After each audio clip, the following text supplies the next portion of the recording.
Today, which Muslims in the world are persecuted the maximum?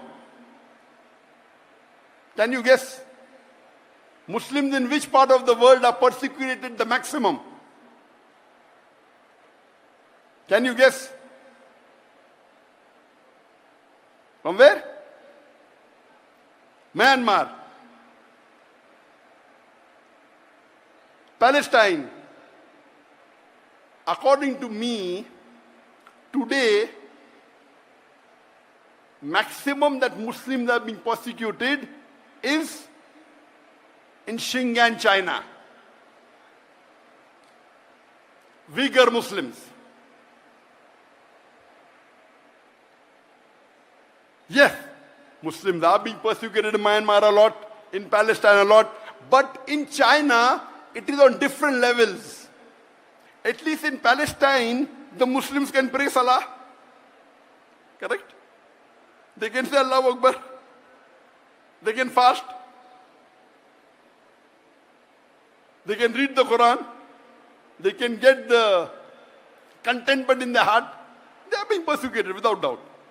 But in China, they are systematically trying to exterminate them.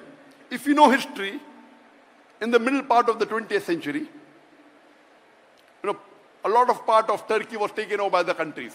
Some part was taken by Russia, and this part, Xinjiang, was taken over by China. They're actually Turkish people, Eastern Turkestan. And they made it part of China illegally. And many countries are doing that. You can easily make out the difference. You can look at their face and tell them these are not Chinese. But Allah subhanahu wa ta'ala has blessed that land with rich minerals. It has got wealth. So China is trying its level best to see to it that Muslims are exterminated from there. And they started in 2015, according to reports. It wasn't known to the world. It came out, some of the human rights organization came to know in 2016, and it came out in the media in 2017. It started coming out. Became more popular in 2018. What do? There are two types of Muslims in China. One is the Uighur Muslims. The other is the Han Muslim. The Han Muslims are Chinese Muslim. They have problem, but very less compared to the Uighur Muslims. Because the Han Muslim look like Chinese, they have problems, but compared to the Uighur Muslims, very little. The Uighur Muslim nowadays, most of them cannot even offer Salah.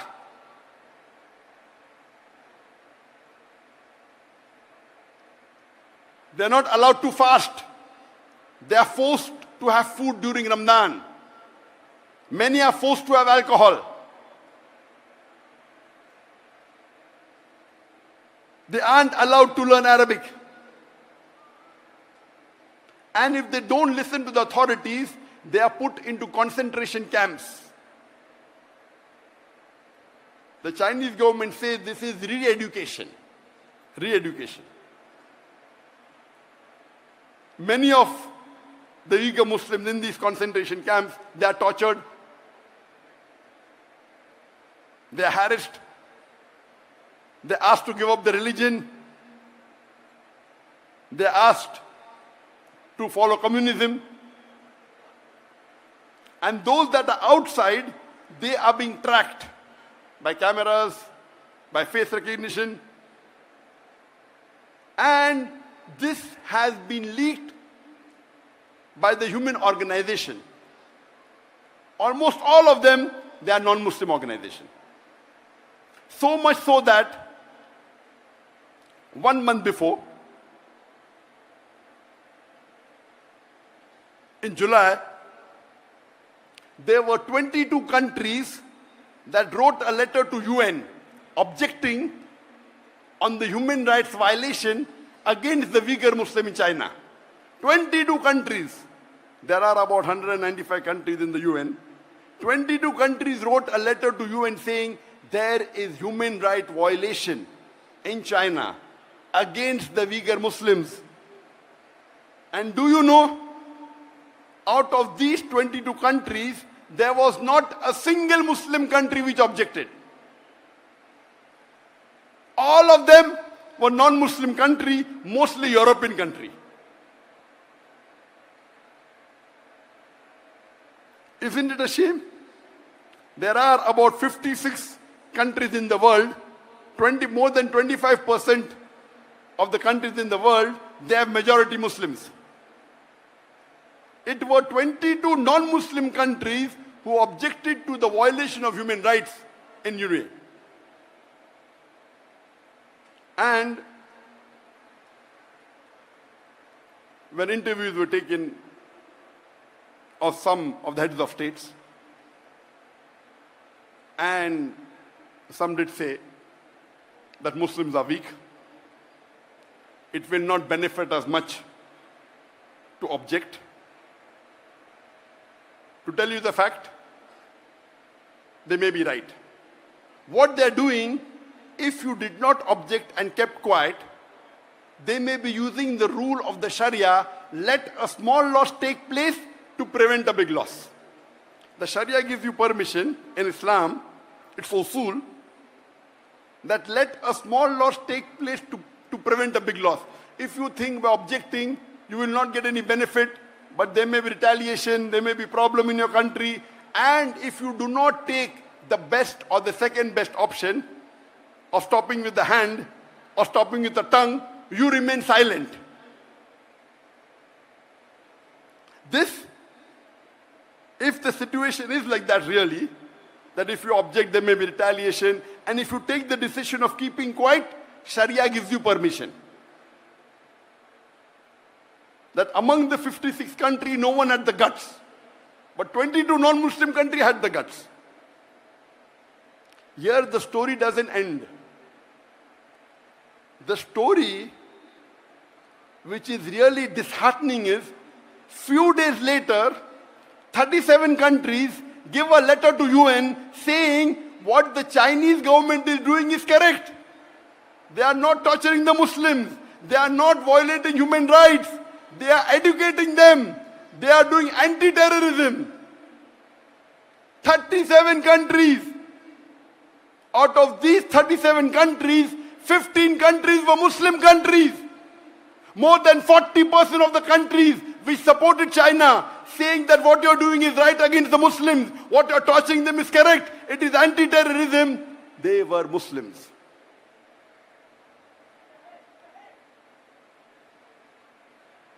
Alhamdulillah, Malaysia wasn't one of them.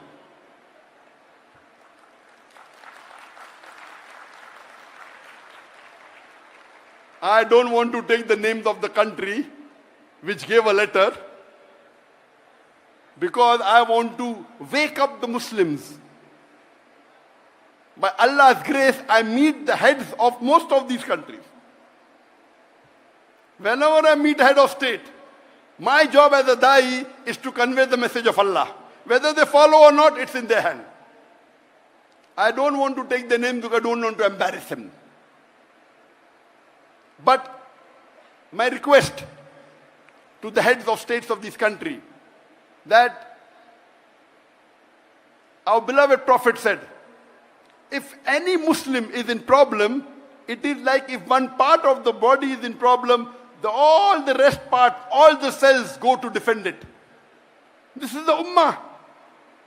If any Muslim, he may be in any other part of the world, he's a Muslim, he's your brother in faith, you have to support him. How can you support the enemies of Islam just for a small benefit? This is not permitted in the Sharia. Keeping quiet, accepted. We are weak, you're keeping quiet. You may be the lowest level of mu'min, but yet you're a mu'min. But supporting a kafir who is killing your Muslim brothers, and you're supporting them, what is happening to our scholars. I am not a scholar, I am a da'i. The job of a da'i is to listen from the scholar and convey it to the masses. The scholar may be very intelligent, knows Islam. The job of a da'i is to make it simple and convey it to the mass. I am not a scholar, I am a da'i. And I told this 2 days ago. And I'm telling it again. That please don't exchange. What are you doing? For a seat in this world, for power in this world, for wealth in this world, you're exchanging your seat in Jannah. And you're purchasing your seat in hellfire. You're a very bad businessman. The Jannah is the true happiness. And I gave the details in the first talk I gave in Kelantan on the 7th of August, day before yesterday. What's happening to the Muslim Ummah? We are deteriorating. There was a time when the Muslims were on top of the world. When the Quran was revealed, the Muslims were looked down upon. It was called as Yawmul Jahiliyyah, the days of the ignorance. The Arab did the tawaf around the Kaaba naked. They were Jahil people. Allah reveals the Quran and makes them the torchbearer of the world. The Muslims became on top of the world. Europeans called from the 8th to the 12th century dark ages. Dark for them, not for us. The advancement that the Muslims made in science and technology, it is phenomenal. We were on top of the world. Today, Muslims are in large number. More than 25% of the world population are Muslims. We are about 2 billion Muslims. But we are looked down upon. We are abused. We are criticized. We cannot do anything. Why? Because that time, at the time of the Sahabas, of the Khulafa Rashidin, the Muslims were close to the Quran and Sunnah. Today, we are far away from the Quran and Sunnah. At that time, we didn't have riches. We were poor. But we had the deen with us. Today, the Muslims are the richest in the world. We have the black gold. But we are looked down upon. Why? Because we are away from the Quran and Sunnah. I request my Muslim brothers all over the world. This lecture is being telecast to all over the world, alhamdulillah.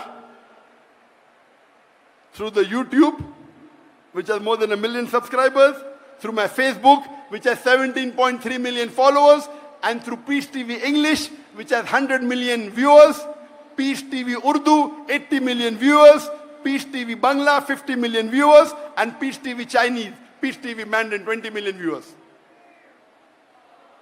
All put together more than 200 million viewers, at least 100 million may be watching, inshallah. Here, mashallah, I'm told that there are about 100,000 people that have gathered here in the stadium. People on the ground, on the stand, about 100,000. But the message, alhamdulillah, is reaching to more than 100 million. 1,000 times more. My request to the brothers and sisters all over the world is please come close to the Quran and Sunnah. Do not exchange the worldly power, the worldly seat, the worldly wealth for your seat in Jannah. Please don't.